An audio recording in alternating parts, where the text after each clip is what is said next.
No, that's not the body man putting the finishing touches on Ronnie Thomas's car number 41. That is Ronnie Thomas. That's also Ronnie Thomas of the pit crew.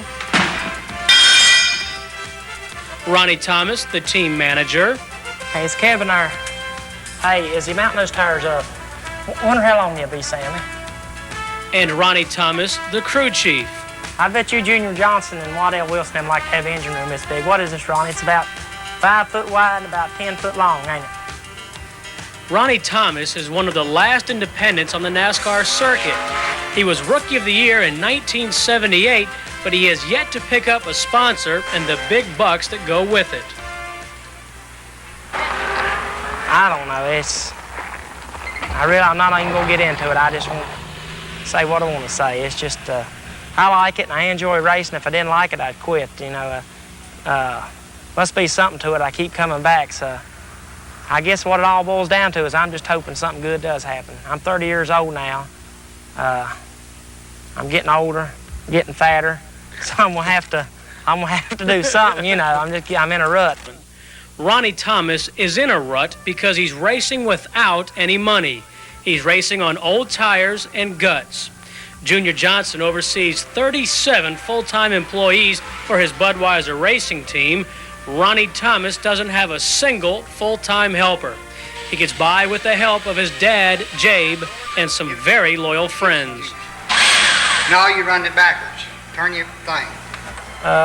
2 or 3 ways to look at it. In the racing world, as far as petty-nose guys go, or Allison or any of them, those top teams, I might be kind of at the bottom of the totem pole. But in real life, I guess I'm fairly well off in real life. I'm no rich kid, but I'm a middle-class kid.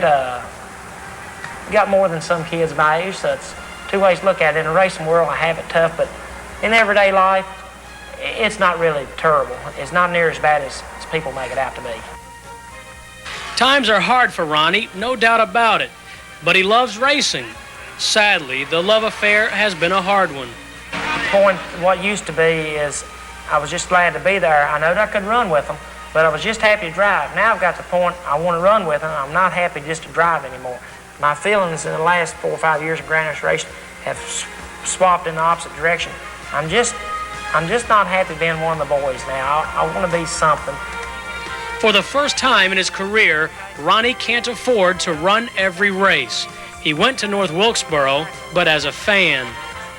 When that race started at North Wilkesboro, I got a chill run up my spine just hearing the cars run. Even though I wasn't a part of it, it just stimulated me all over to hear the cars running. And what really hurt not being there was when they dropped that flag and they went off in number 1 corner. I wanted to be sitting in one of those cars so bad. And to be honest with you, not a back running car, not a car that even runs middle pack. I looked up there and I seen Darrell's car and Bobby's car. I seen those guys up there and I wanted to be sitting in there.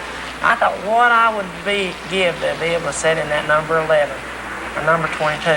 I mean, I know that if I could have been sitting in that car at that time, I would have been all over those guys. No doubt in my mind, I could have run with them. I feel like I could outrun them. I mean, people laugh at that. I feel if you don't feel that way, you don't need to be out there. But nobody knows how. I told my girlfriend, we was watching the race up in there, and I said, you don't know how much I'd like to be sitting in that number 11 or number 22 right now. Not just particularly those cars, but any of those first 10 or 15 cars. I said, I would just love to be sitting in a piece of equipment like that. And no, all you had to do was get out there and push the button. Okay, Ronnie, so bottom line, if you had that kind of a car, you feel in your heart that you could run with those guys? I know I can. No feeling to it. You know you can? No, I can. So bottom line, does it take the sponsorship and the bucks to do it? Yeah, absolutely. What steps can be taken to improve the status of the independents? Is there anything you can put your finger on? Is there anything you've thought of?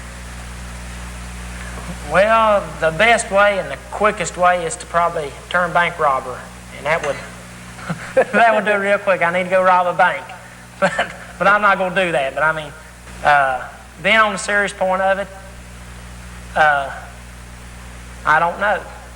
There's people out there that can help Ronnie Thomas if they want to, and all I'm telling them, if they'll give me the opportunity, I'll produce. That's all I've got to say about the thing. I'm not bragging. I'm not saying I'm any better than anybody else. I'm saying they give me the money, I can put the car to going. or either put me in a good ride. Be honest with you, I just soon have a good ride. I done got to the point I'm really fed up of doing it myself. Now, of course, if I had 400,000 or 500,000, I'm sure it'd make it a lot more fun. But I just like to have the opportunity just to show these old boys what Ronnie Thomas can do. Because I tell you what, Ron, they can laugh all they want to. If I ever get in a car like Dale Earnhardt's or Petty's or Yarbrough's, I got something to show them. I ain't gonna say I'm gonna blow them up, but old Ronnie Thomas just has him a little time on his cars. He's gonna be going, and I can do it. But here today, gone tomorrow. If I get the chance, I'll be there, and if I don't, I'm gone. So we just have to. I guess all a man knows is the good Lord right now.